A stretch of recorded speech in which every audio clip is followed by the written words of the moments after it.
Welcome to SystemVerilog course, and in this chapter we are discussing about copying technique in SystemVerilog. So before copying technique in SystemVerilog, you should understand the previous video concept, that is pointing one memory with two handles like handle 1 and handle 2. Okay, so in copying we are copying memory. Okay, we are not copying handles. Handles are just the pointers which will point towards that memory. Now generally we have two types of method, that is shallow copy and deep copy. So without any delay we will start with our main topic, that is shallow copy. Shallow means we will not copy everything. So nested objects are not copied. Okay, nested objects means, for example, this is one class A and inside that there is class B. Okay, so class A memory will be copied but class B memory will be not copied. Okay, so this is nested handle. Okay, this will not copy, only class A will copy. That this statement means only instance handle are copied with the means of changes that the nested copied object will be a reflect on nested original object and vice versa. So this will we will understand this first. What is our shallow copy in detail? So let's say we have our class as our transaction class. Okay, inside there is one num as a with our integer. Okay, one variable, and inside this one another class is there which we will name as R, let's say. Okay, and inside that R we have one variable as Z. Okay, so this is our setup. Now in shallow copy what happens, for example T1 is created one handle, okay, which has our num property because we have copied this memory. Okay, and we also created T2 as an handle which will also create one memory, okay, which will also have separate num as a variable. Okay, so these two are separate memory. With whatever we write in this, they will have separate memory. Okay, but what will happen in shallow copy, if we Hit subscribe, like, and comment now. Let's begin the journey of verification. this memory which is our Z memory, it will not copy it. Z will have a shared memory. Now what this affect is that whenever you change t1.z equal to 1, t2.z also will also display 1. Okay, this will display 1. Okay, this is for display statement. Okay, this is display 1. But and when you change our t2.z equal to 1, then t1 will also be 1. Okay, because this is shared memory. Whatever you change from this handle or this handle, it will affect Z, but it will not change like t1 dot num if you have given 1, so t2 dot num if you have given 2, so both will have one, num will have different values because both num are different. Okay, this is our shallow copy, and we will understand this with an handle example, that is class transaction. In this class transaction we have written num as a variable and let's say integer, it is an integer, and inside that we have taken r1 as an handle. Okay, and end class, and this r1 is also one class, so class r. Okay, inside that there is an integer z and end class. Okay, and inside this module stop end module and initial begin.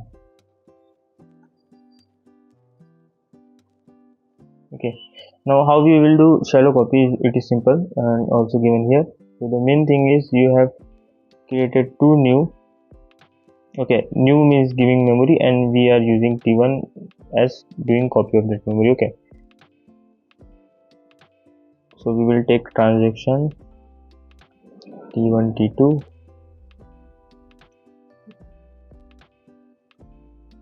t1 and t2. Okay, 1 comma, and then we will write t1 equal to new, we will give memory to t1, and t1 equal to new, and we will give t1's memory which will be copy of t2. t1 will be a copy of t2, means both are copy. Okay, and in previous video we have done t1 equal to t2, so this is giving same handle, it is multiple handle concept. common multiple handle, and this is shallow copy. Okay, so this is our shallow copy. Okay, so we understand this with an example. This is one shallow copy example, and we have our one insider class, and that class is inside our transaction class. See, one handle is there, and what we will do, we will take two handles, one with new and with new t1. Okay, now we will see the result. Here in first scenario, we have given one value because t1 is copy of t2, so one first value will be copied. Okay, but if you have given this value will be same, okay, for now. Okay, and in second scenario, which is like this one, when you will change the value of data after copy, let's say, and you will change data of this insider class. Okay, so the insider class is shared memory, therefore they will have same data, but above variables are given a separate memory, so they will have separate data like 200 and 100. So it will have a shared memory. But what will you do if you want that shared memory as well also has its different location? So what is our scenario now? That we have this transaction 1, let's say, inside that there is num, and inside that r we will want this as separate, and we want this transaction 2 num variable here, and this r class also have a separate. So we will use a different concept, that is our deep copy concept. Okay, so this is our deep copy concept.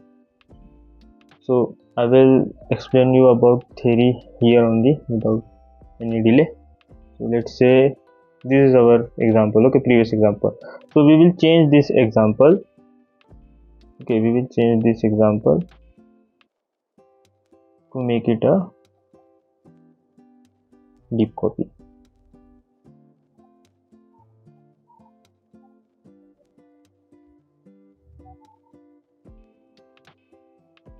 Okay, so what we will do, we will have a separate memory for t2 because we want both separate memory, and we will write one t2 dot deep copy as a one function, and in that we will pass our that class. Okay, whatever the class is. Okay, now where we will write this, inside our transaction class we will write this. Okay, so our transaction class will be changed little bit, the transaction tr, let's say, for now, and inside that we have our num variable int.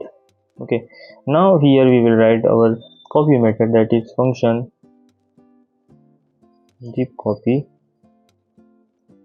Okay, inside that we will pass one handle, that is our r1, and we will write this for the scope r1 equal to, what is this r1, r dot r1. Okay, and again we will also give this also, this dot num equal to, we were telling that what you should copy, so whatever you want to copy you have to write this like that. Okay, and that is our num, so tr dot num, let's say. Okay.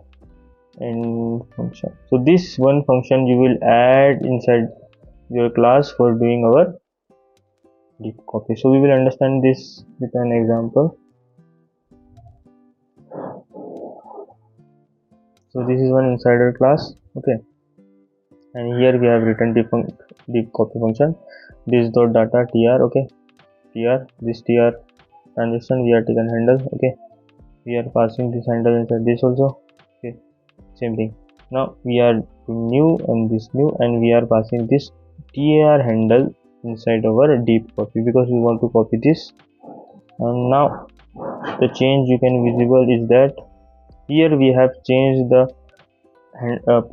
variables of insider class, but in deep copy you will have different memory, so it will not be shown inside your insider class handle. Okay, so I hope you understand.